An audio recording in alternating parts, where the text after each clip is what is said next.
Living without fear and doing what you love is how Mirna Aishoya, an Iraqi scientist and part-time musician, describes her life in America.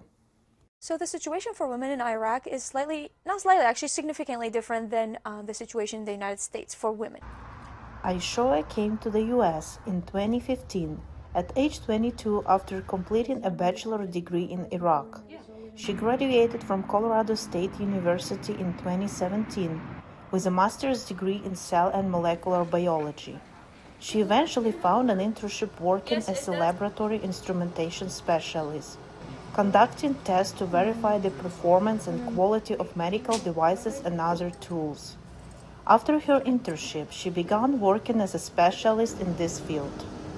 I really liked the technology, and I didn't see a lot of women doing that kind of thing. In the United States, she also found the freedom to play drums professionally, performing in concerts and festivals, something she says would not be possible for her back home. Imagine a metal drummer like me in Iraq playing metal. They would associate that with certain beliefs. March 8 is International Women's Day, a day to celebrate the social, economic, cultural, and political achievements of women. UN Women spokesperson Paloma Escudero says observing the day doesn't mean there isn't more to be done to improve women's lives. Women remain far from equality in almost every sphere, and we can see that in many wars and crises the world faces, including COVID-19. It is always women who are impacted first and worst. Aishoya volunteers with non-profit organizations that help women refugees settle in America. At one of the events, she met Tatiana Stratilat, a chef who fled her native Ukraine after the Russian invasion. Aishoya shared with her some tips about immigration, and Stratilat shared her Ukrainian cuisine. The lives of women in Ukraine and Iraq are different, but women's struggle to succeed in non-traditional careers is universal, Stratilat says. In Ukraine, as well as here, there are not a lot of female chefs. Most are men, and it took a lot of time to prove opposite. Stratilat says she is encouraged that women from different countries support and learn from each other.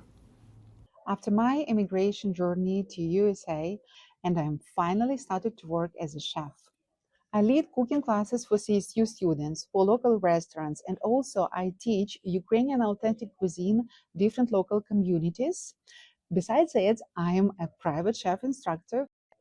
It has brought me a lot of joy to share my passion to the culinary with women from different countries.